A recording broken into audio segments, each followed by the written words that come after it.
Hi everyone, my name is Carly Bruski and I'm a social worker here at JFCS. I'm also the director of the Holocaust Survivor Support Program. And today I'm here to talk about trauma, what it is, what some potential triggers could be, and how to practice effective self-care from home.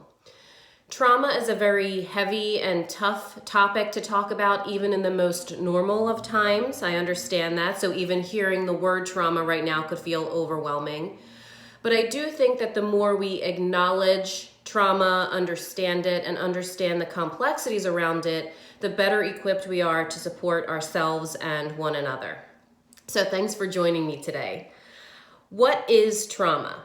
The Substance Abuse and Mental Health Services Administration, or SAMHSA, defines individual trauma as the following. And it's a little bit of a lengthy definition, so bear with me. Individual trauma is resulting from an event, a series of events, or a set of circumstances experienced by an individual as physically or emotionally harmful or life-threatening, with lasting adverse effects on the individual's functioning and mental, physical, social, emotional, or spiritual well-being. We know that people who have experienced trauma at any point in their lives, whether it was the distant past or the recent past, are especially sensitive to new stressful situations like a pandemic because they remind them of those earlier traumatic events. Trauma reminders are called triggers. And triggers can be anything from sights, smells, sounds, physical sensations, anything that evokes that intense fear or reaction like that which was experienced during the original traumatic event. Unsurprisingly, a common trigger is the news, especially right now.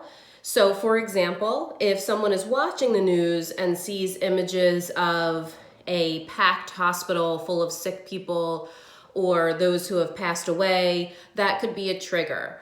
Or if someone has survived a war or a childhood of abuse or neglect in which there was a lack of food or no food at all, seeing news about food shortages or empty grocery shelves can be a gigantic trauma trigger for people.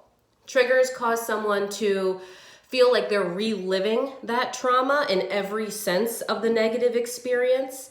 And it can be really difficult to ground or comfort someone in the throes of those triggers because it is such a visceral experience and that trauma has been built into their brains and bodies.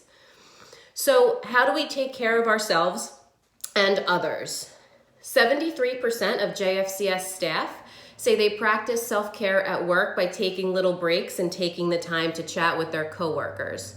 Almost everyone said that outside of work, they practice self-care the most by socializing with friends and family.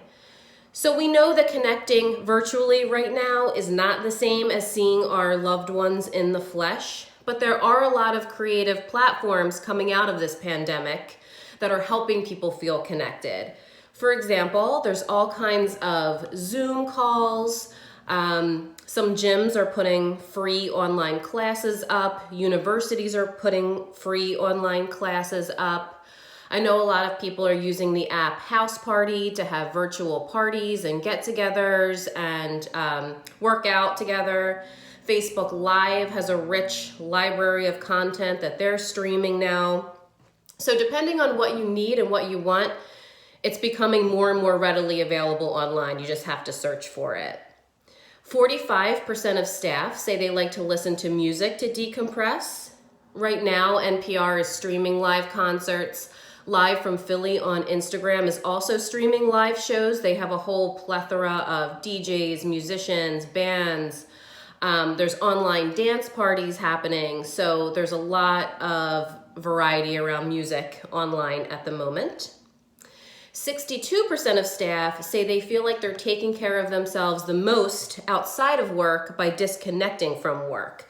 That is very important regardless, but especially in the time of quarantine when the days feel like they're running into one another.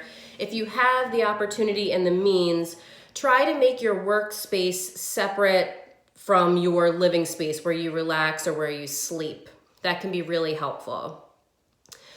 Lastly, I just want to touch on this idea of toxic positivity around self-care. I think it's really important.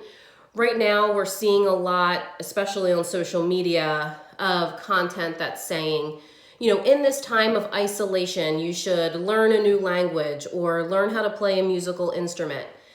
And while I think that those things can absolutely be positive projects for people, I want to create the space to acknowledge that not doing that or not doing something like that is absolutely okay as well.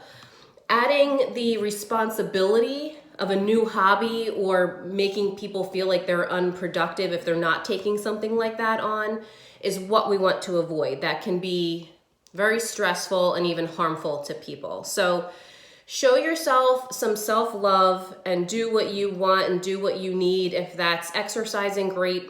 If that's doing a puzzle, great. If that's eating a bowl of ice cream and watching Netflix for a few hours on end, that is also fine. You know what you need, and following that through is absolutely okay, even if it differs from what other people are doing or telling you to do. So the silver lining here really is that people are resilient after a disaster. They may experience a wide variety of reactions, many of which are natural responses and are okay, but resilience is the ability to bounce back, to cope with adversity, and to endure difficult situations. So we've proven as humans time and time again that we are extremely resilient and we will get through this together. So thank you for joining me today, and I hope everybody is staying well and safe. Thank you. Bye-bye.